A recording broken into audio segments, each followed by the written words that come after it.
Hi, everyone. Welcome to another episode of Science with Sean. And today I would like to talk about perhaps the most beneficial change that I've made here in the last couple of months. A decision that I kind of made back in November of 2024 and going into this new year, decided it's something I wanted to continue to do. And that is to take a break from alcohol. And really, to kind of preface, I wasn't, drinking, every day, or I really wasn't drinking a whole lot. Um, Probably about 3 to 5 drinks in a week. Um, and that would all be like on like a Friday night or a Saturday night. So it would be one day, but overall, like total number of drinks per week really wasn't a whole lot. Um, and so the kind of the reasons for why I wanted to take a bit of a hiatus from alcohol was I just really felt like I was not operating to uh, my full potential academically and physically. The more and more I kind of looked into some of the research behind alcohol, what it does to the brain, to the body, to your sleep, and so on. I just kind of realized, I wasn't putting in the effort and the discipline into my schoolwork that I knew that I very well could, that I was capable of. And so kind of the second impetus was I was thinking a lot about, I mean, not a ton, but I would sometimes, you know, think about alcohol throughout the day when I wasn't drinking. This is kind of called rumination. Um, and then kind of, I would continue to um, keep drinking, even though I knew that it was kind of interfering with my schoolwork, as I am a master's student of biology. Um, I was taking a class that I very much enjoyed, evolution. It was a special topics class in evolution, and I just wasn't investing the time and the effort that I wanted to, that I felt like I was capable of doing. And then a few more reasons.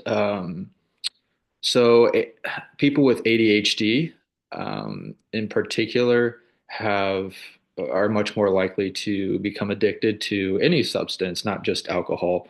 But they're 2 to 3 times more likely to become addicted than someone who does not have ADHD. And so that was kind of a individual concern of mine.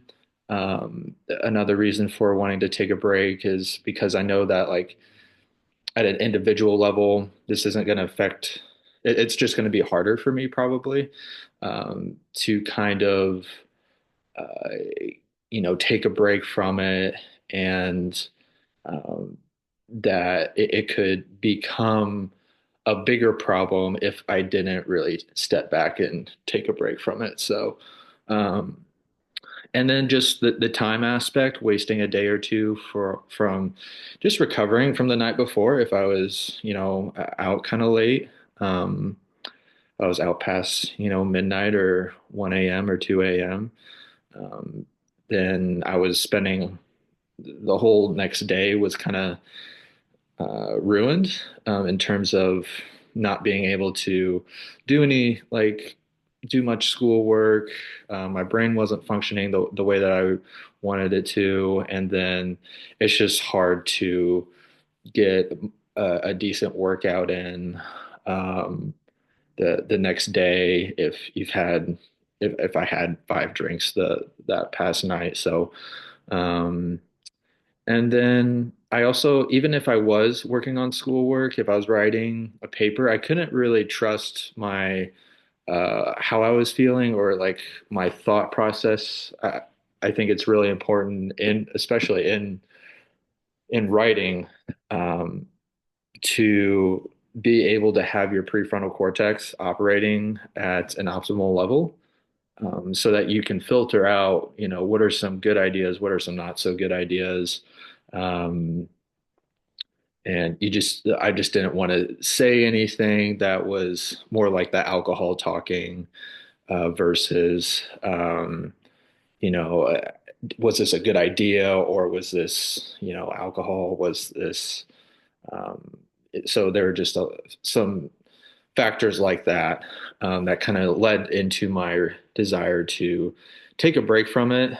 Um, and at the same time, I had really started to kind of do some research on alcohol. I listened to a couple, I looked into some studies, but a lot of my information kind of came from the Huberman Lab podcast. And also Dr. Sarah Wakeman from Harvard. So Dr. Andrew Huberman is a professor at Stanford. Sarah Wakeman is professor at Harvard. And so I just listened to a couple of their um, uh, videos on this very topic. And I'll just share just a little bit of information about this. So, and for scientists and academic circles, it's literally considered a poison. Um, it increases the risk of at least seven different types of cancer, particularly breast cancer. Um, and then it also increases the amount of stress hormones that are secreted. It decreases the testosterone, and even if you have, say, uh, a blood alcohol, a BAC level of zero point zero 0.08, so the legal limit, um, that actually reduces the amount of growth hormone secretion during sleep by 50%. So it's really impeding the body's ability to properly recover. Um, and just one drink can severely impact the quality of the sleep. So usually people drink alcohol to kind of get them to sleep, but research is actually showing that while that can be the case for a lot of people, it increases the likelihood that you're going to wake up, halfway through the night, and it interferes with the natural um, progression from REM sleep to non-REM sleep. So the brain is actually trying to get its normal sleep cycle, but it's still not nearly as effective at getting that natural progression without that it would normally get without alcohol. So, and one of the probably the most shocking, alarming statistics that I came across was that just seven drinks in a week or one drink per day. It's pretty common for people to just have one glass of wine or at the end of the day just to kind of relax a little bit. But just one drink a day, according to recent research, um, will actually decrease brain size by a significant amount and in a way that's statistically significant. Um, it used to be where that they had done studies on, what would be defined as moderate or higher amounts of alcohol. So moderate amount being like 2 to 3 drinks per day.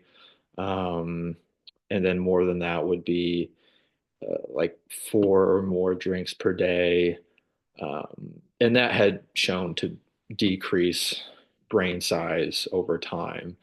Um, but they had done more recent research onto whether or not 1 to 2 drinks per day would decrease brain size as well, and they did find that it had decreased brain size. So, um, oddly enough, this was not enough for me to kind of uh, completely give up alcohol. I was still trying to figure out if there's a balance that can be had, if, um, like I said, like if maybe I go below that one drink per day, if I stay in that like 2 to 5 drinks per week, is that going to interfere? And I was finding that it was still interfering with my schoolwork. Um, so I was, even though I knew all these things intellectually and I wanted to take a break from alcohol, there were still a couple of times where I did go out and um, stay out late or get a couple of drinks and so forth.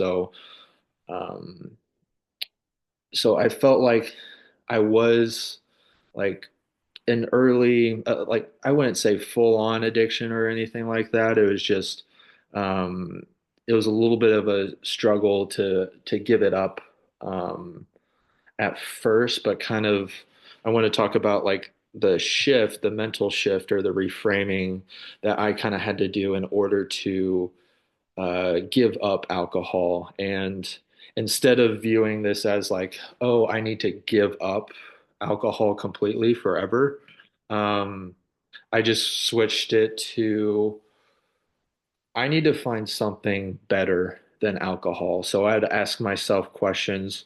What would be worth pursuing instead of alcohol right now? What goals would be worth accomplishing over alcohol?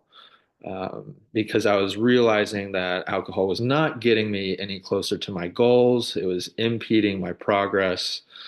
Um, and eventually that kind of reframing, thinking about not just, oh, I have to give this up. I have to remove this negative thing from my life. And I was starting to think, how can I, what things can I add into my life if I give up alcohol? And so the past, over 2 months now, I haven't had any alcohol. Um, and I can say that I am far happier without it. And, especially in the winter season, with, this December and January and, the amount of daylight is much shorter. It's kind of truncated. Um, I wouldn't have been able to accomplish the things that I had in the past couple of months if I was still drinking every weekend. I have, really embraced, getting involved in a lot of different types of exercise. I've joined a CrossFit gym. I've been playing a lot more tennis, and um, my social life's improved. Academically, things have improved, and I really don't miss it. And I think one of the big questions that really challenged me was that, um, even just like these Instagram posts that I actually found quite helpful. Um, a lot of them had to do with what percentage of your potential do you want to reach? Um, and I think that is a question that everyone has to kind of decide for themselves. Um, Dr. Huberman, who, you know, frequently said throughout his, 2 or 3 hour episode on alcohol, was very forthcoming that he was not saying that everyone should just completely give up alcohol. I think that's an unrealistic expectation uh, for everyone to abide by. But I know for me in my particular circumstances, I've really enjoyed being on this break, and I plan on staying away from alcohol through February and March. So almost 2 more months. That'll put me at around 4 months without alcohol if I count December and part of November. Um, but yeah, that's just kind of the question that I want to leave you with is what percentage of your potential do you want to reach? And I think that will kind of help you decide if, you know, how often, how much do you want to drink and stuff like that. So, um, with that, I'll leave you with that question and thank you for listening. And I look forward to future discussions next time.